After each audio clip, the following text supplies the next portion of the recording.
Hello, hello. Of course, right when I start a live, there is loud noises outside, but hey, people are still working. That's good. Yard workers still get to work. So I just wanted to. Oh, hi, Mom.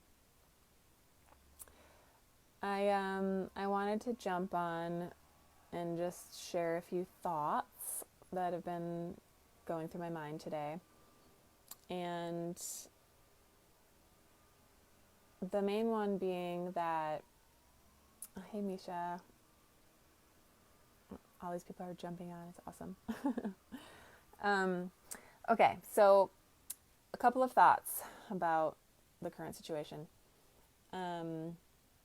We are all in a collective state of grief, and that needs to be acknowledged. And I'm super guilty of this, of just acting as if nothing is happening, just keeping working, creating projects, being on this like do stage, which is my natural state. I am often creating. I have lots and lots and lots of passions and things that I want to get out into the world. So I'm always creating. But what I realized is by me just moving forward and acting as if nothing has changed, I'm actually in the first stage of grief, which is denial. So I think that a lot of us are in a similar stage. Hey Mark, hey Kels. And I just wanted to bring awareness to this. So, and because there is a level of collective grief, because people are losing their loved ones, and we're grieving the loss of our livelihood and the loss of the way our lives were. Our lives are never going to be the same again after this. And so there's a lot of collective grief that is either subconsciously or consciously coming up. So I think that it's important for us to just acknowledge that first of all, and not necessarily keep moving as if this is temporary and that things are going to go back to normal. They're never going to go back to the way they were. This is the time for the shift and the time for us to create a more sustainable way of living. And we knew this time was coming. I mean, there have been so many signs in nature specifically and in our broken down systems that have been indicating that there was going to be something traumatic happening within our lifetime. And it's here. And this is the first time that a lot of people in America specifically have had to deal with concerns around safety and survival. And yes, a lot of people have had to deal with that in our country, but nothing compared to many other war-torn countries that are constantly in a state of not knowing if they're going to make it from one day to the next. So this is a new thing for us, and I think it's really important for all of us to like pause and realize that there is a lot of grief happening in the collective, and so that can bring up emotions of grief within each of us. And it comes in waves. You know, I had a day probably like 4 days ago now, where I was like so angry, and I don't get angry hardly ever. It's not an emotion that I experience often.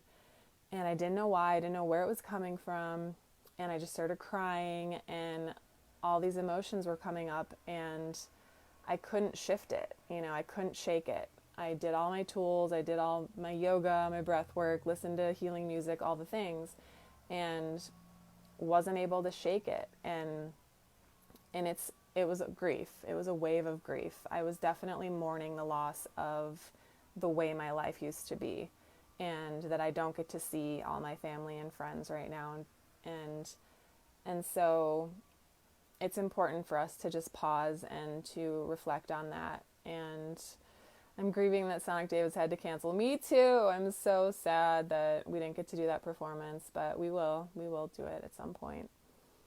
And so it's just an invitation. I felt inspired to come on here to bring awareness around this, that we are collectively grieving, and to make time for that. We don't have conversations enough in this country about grief. And there aren't safe spaces for people to talk about it or to feel it.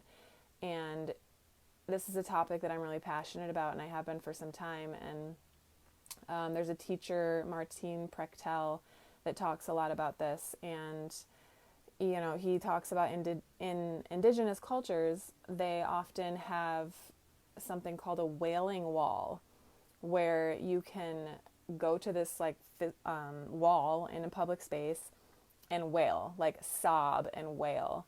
And it's welcomed and it's appreciated, and it's a part of the cleansing and the healing process of moving through grief.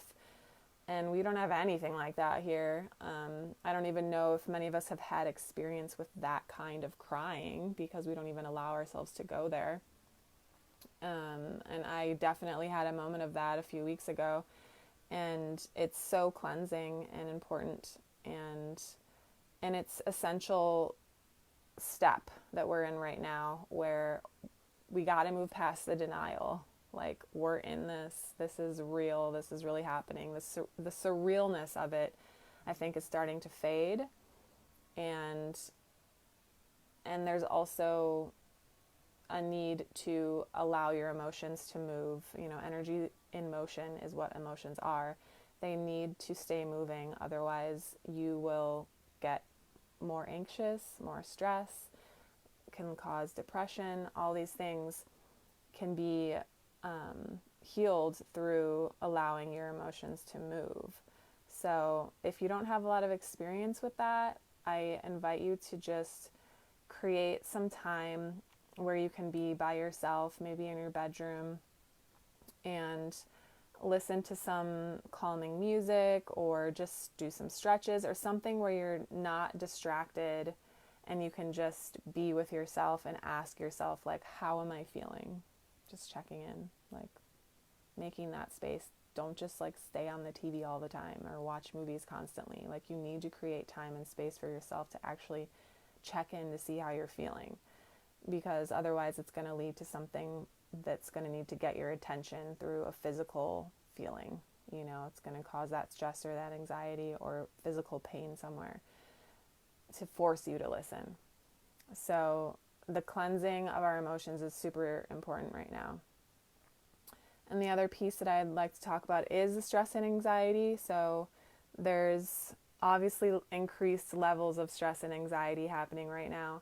And it's important to have your tools, you know, and the things that you can use in those moments of panic attack, really, for a lot of us. I've definitely had my fair share of experience of panic attacks in the past. Fortunately, I don't get to that spot anymore, but one of the quickest tools, I'll share two. The first one is doing a breathing pattern that has a longer exhale than an inhale. So you're going to breathe in for 3 counts, exhale for 7, for example. I always like to breathe in through my nose and out my mouth. And whenever you do a breathing pattern that has a longer exhale than an inhale, you're going to be stimulating your parasympathetic nervous system. Hi, Stuart. Which is your resting and digesting state. So most of us are in more of a sympathetic state because we're afraid of the unknown, and we're afraid for our safety or for our families, and we're in this constant state of stress because of the situation that we're in. And so we have to diligently move ourselves into that parasympathetic state. And if you're not doing this and you're not creating that balance, you're going to have things like heart palpitations, a pressure in your chest, trouble sleeping, trouble with digestion. All of these things are because you're in the sympathetic state for too much of your day. So breathing patterns that have longer exhales are going to really support you in letting go of that stress and moving you into that state of peace and calm and relaxation. So let's just try it now. Actually, it's breathe in for 3 counts and out for 7. So you breathe in through your nose and out your mouth. So we'll start by exhaling everything out of our mouth. Inhale through your nose. Exhale. Do it again. Exhale. One more time.